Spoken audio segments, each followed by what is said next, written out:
Welcome back. This is part two of how to make your drums bang. This is music producer Big Shot here from BigShotLoops.com. And right now, we're going to go ahead and continue the pre-mixing of this drum pattern that I started. If you watched the previous video, I went over tweaking and making the kick drum sound better than what I started. So let me make you hear the drum pattern that I started.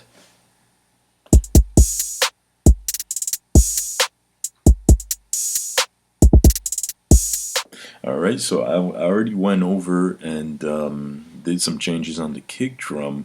Now we are at the snare, so I'm going to mute the hi-hats over here. And let's dive into it right now. Let's go ahead. Alright, so first thing I'm going to do right now is apply a filter, which I already loaded over here. And I'm going to make you hear what that's going to make. So for anything kick and bass, I apply a low pass filter, but for anything else, I apply a high pass filter. So let me make you hear what that sounds. I'm just gonna just gonna mute the kick so you can really hear what's gonna be going on.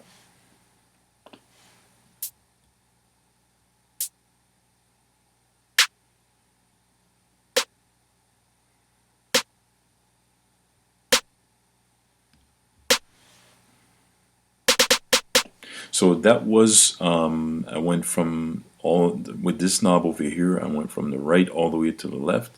And all the way to the left is whatever it sounds like before I even apply any of this filter over here.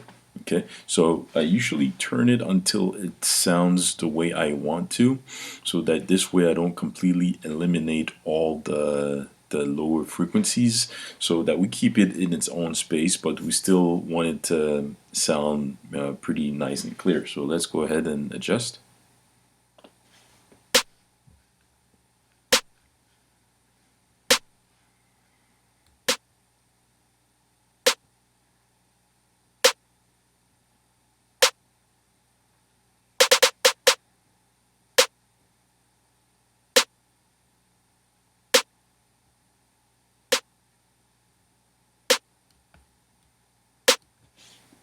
I think red down sounds good to me. So the next thing that we were going to do, and like I said with the kick drum, is apply an equalizer.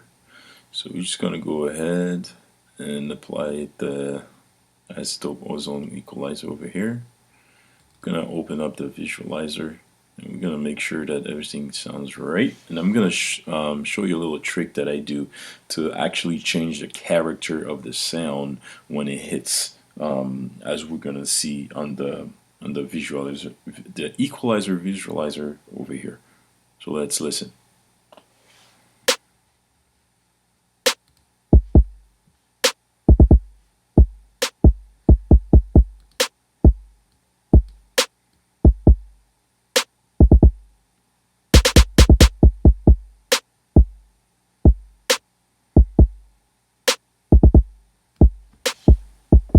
So what I'm doing over here is I'm eliminating some of the lower end frequencies, like I specified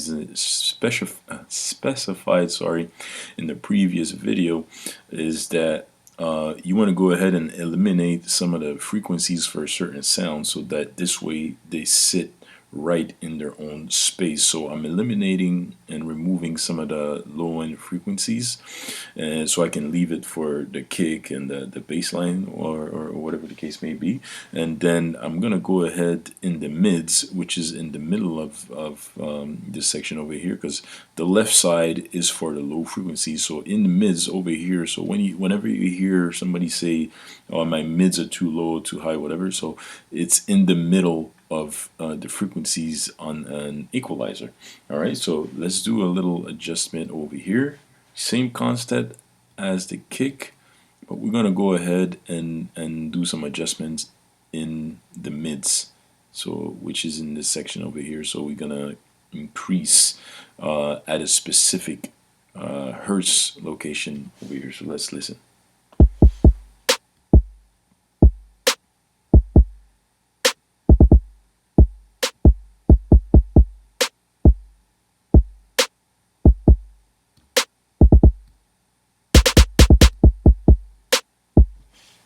So what it does when I play with this, I'm gonna loop it to where there's more sound. Let's see, 1 second.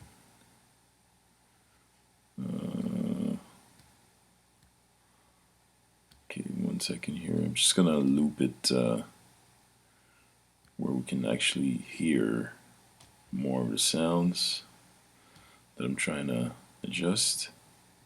I think it's the last 4 bars over here. I think it's good.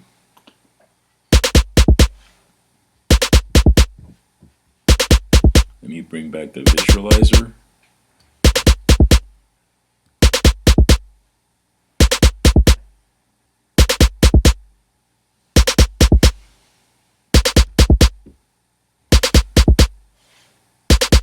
So if I bypass it, you will hear that there's certainly a difference.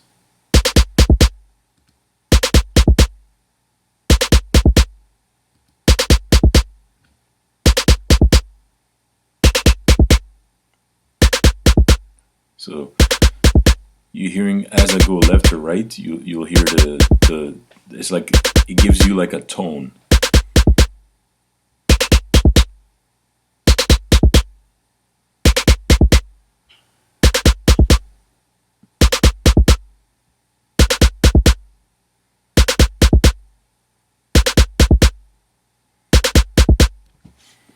I think right over here is good. So as I moved it left to right, you could hear that there was like a tone change.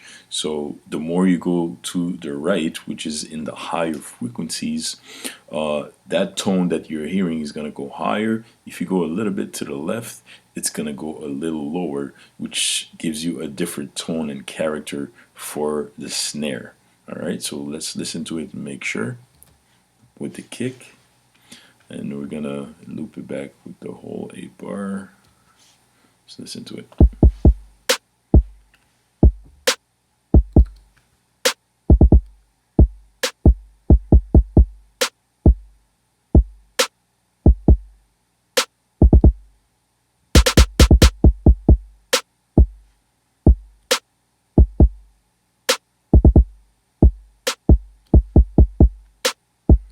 Lowered it a little bit, make sure that it sounds good overall. And this is what we're gonna do with the equalizer right now for the snare. Another thing that I'm gonna add is what we call a transient master. Okay, so what that's going to do is that it's going to play with the attack and the sustain settings of my snare. Okay, so we're going to, when we're mixing sounds, we don't want to just increase the volume and make it sound louder. If we only do that, it's going to bring distortion. That's not what we want to do. We want to make it sound better without having to turn up the volume. Okay, so I'm going to show you what that's going to do to my snare. So let me just loop it to where I have the little roll going, so that this way you can properly listen to the changes that I'm gonna make. So I just added a transient master. Let's just listen to that.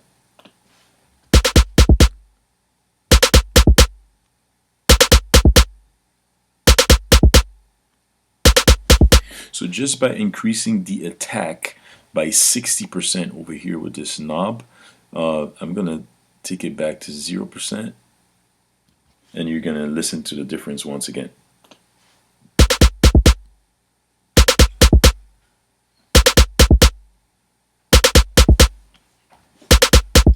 So that right there, when we added the transient master, it added more attack. It added more attack to the snare. Now we're gonna play a little bit with the sustain over here.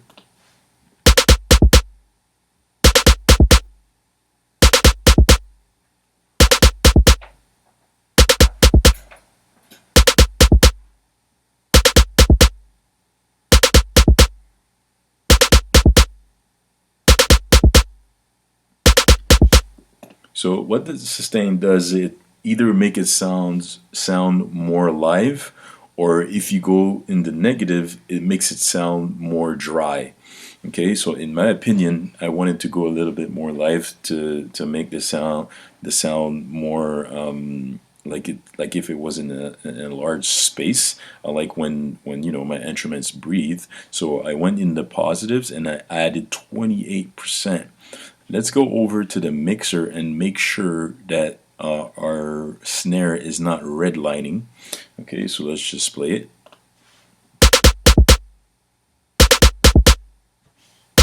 Okay, so it's not red lighting, but it's a little too high in my opinion, so I'm going to bring it down and make sure that it sounds right and that there's the right amount of volume for the snare.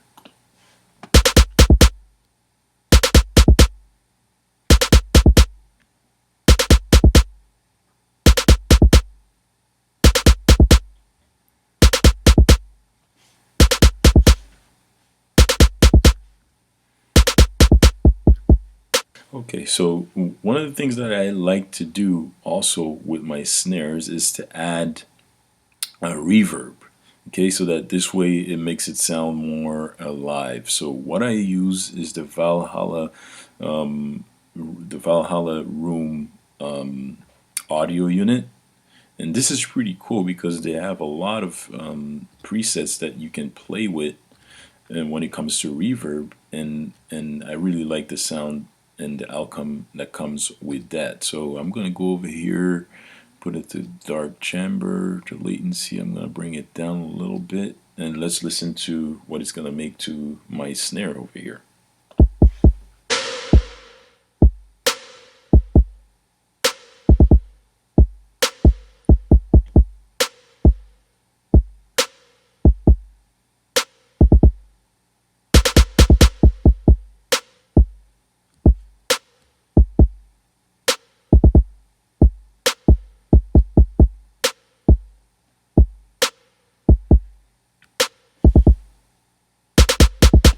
Just adding a little bit, to really position the snare in its own space and to make sure that it sounds right. Okay, so let's just listen to everything overall once again. Make sure that the snare is sitting right over here.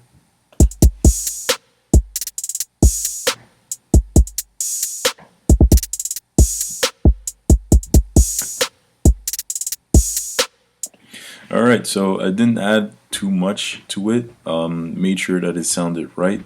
So just to go over what we did. So right now for the snare, I added a filter, an equalizer, a transient master, and a reverb, and all those little elements that we add to one specific sound is gonna make everything sound better overall, and all the sound that are going to play in harmony together.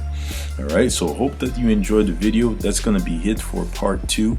Okay, so we tweaked out the snare, so don't forget to subscribe for more tutorial videos that are going to come. All right, so this is the end of part 2 of how to make your drums bang. So stay tuned for part 3, where we're going to go over the hi-hats over here and how we can bring the sound alive and bring some movement. So stay tuned, and I'll see you on the other one. All right, peace out.